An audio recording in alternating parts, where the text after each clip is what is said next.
Hello, this message is for King Philip Middle School students and families. This is Principal Wright, and this is a week 5 online school update. How are you?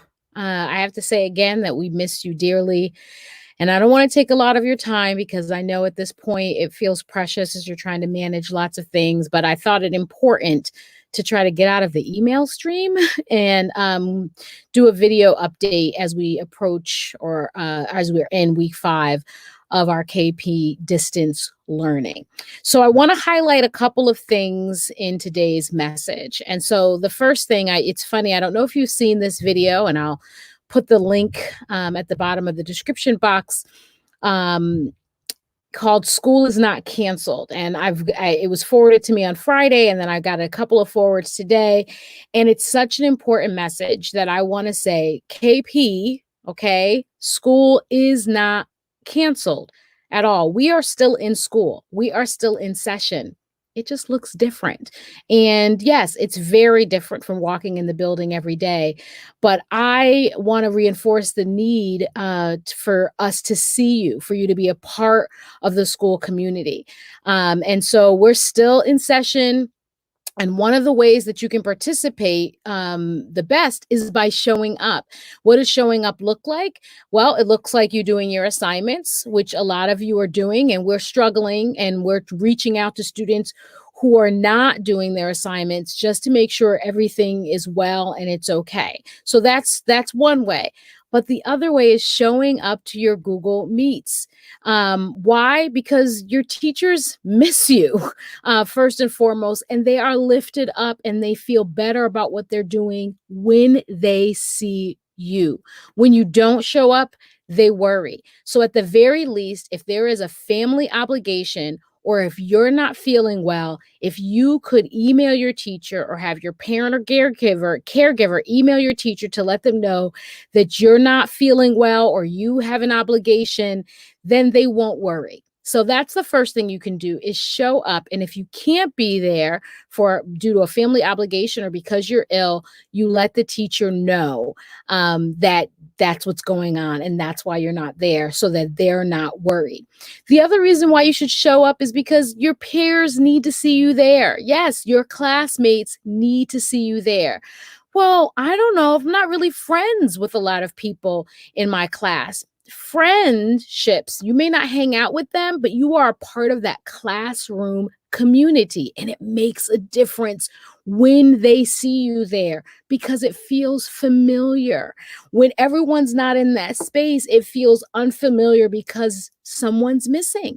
And it's important to see your classmates there. It reinforces the point that school is not canceled, that we are still in session. You've been together since August and you are part of the group. So not seeing you there repeatedly makes it more strange. So please show up.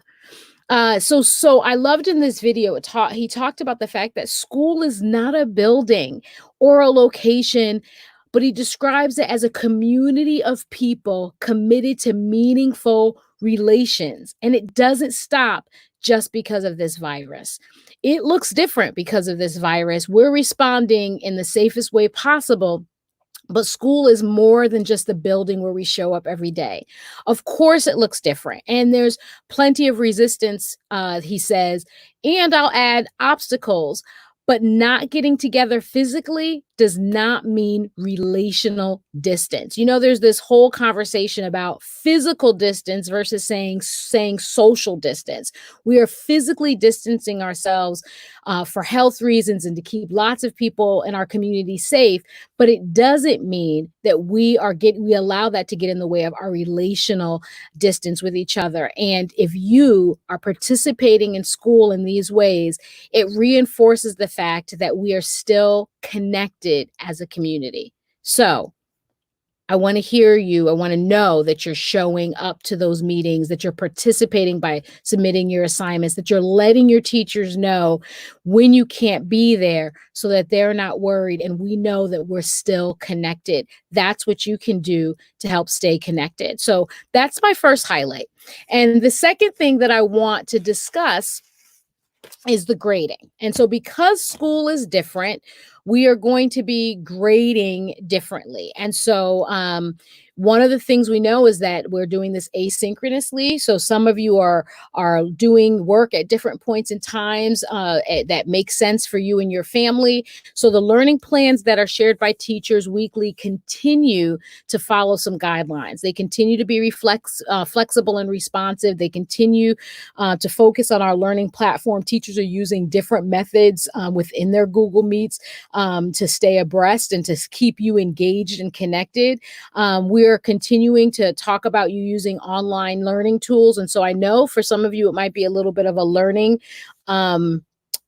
curve as you're learning different tools. Some of them are similar and some of them are new because we want to keep you engaged. And we want to continue to connect with all of you and support your diverse learning needs. Some of you are meeting with additional staff members. You're taking advantage of teacher office hours to ask questions, to get some more supports, and that's a good thing. And then finally, we're continually in those learning plans. Your teachers are communicating with you and giving you feedback. And so you're still going to see grades in Power School because that's familiar and it gives us all a sense of where you kind of currently stand.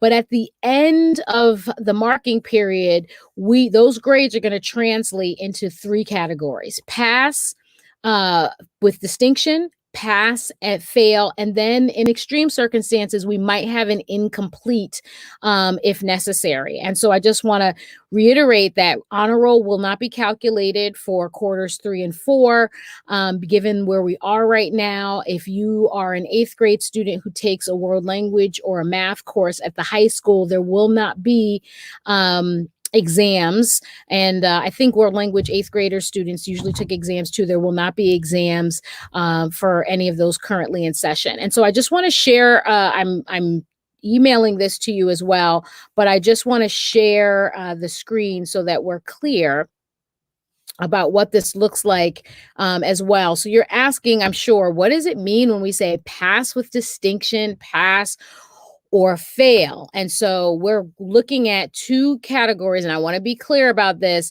Teachers are assigning this for the 4th marking period, and this is the rubric they're going to be using in addition to the grade books to determine your final grade. So this is, Dr. Ellis, who's the principal at Bristow Middle School, has done a nice job of collaborating with us to make sure we have a student-friendly rubric for you so that you could see what does that look like when I'm passing with distinction or I'm passing, and if I'm failing. And so I want to say this is little to no effort versus really trying to do things necessary, and this is going above and beyond. And so in this particular situation, what we have are opportunities where teachers are giving you opportunities to redo work.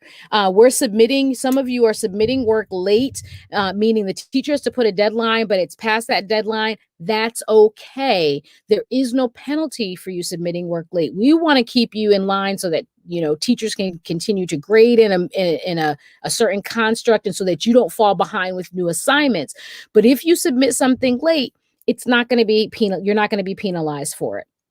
Also, as a reminder, there are opportunities where teachers are saying, if you didn't understand something, they're allowing you to do it again. It's promoting that growth mindset that where learning is not stuck, right? This is not stuck. You can redo and revise so that you can continue to improve yourself, because your teacher isn't there with you to kind of see where you might have gotten stuck or where you might have gotten off track the way that we normally would in the physical building when you're physically in their classroom. So I want you to review the rubric and review the notations that I've sent in the email. But I want you, most importantly, to participate, because school is not canceled. We're just doing it differently. Students, I also sent out to you an evaluation just to get an update as how you're feeling about online learning. It's only 7 questions with a couple of comment boxes. So we've got 123 kids who have responded so far. So please lend us your voice. And the best way you can do that is by giving us some feedback. Okay, that's all for now. I hope that you are healthy, that you are well. If you need us, reach out to your teachers, reach out to me, Mr. Kotler, Mr. Gussie. We're here to support you in any way possible. Stay well.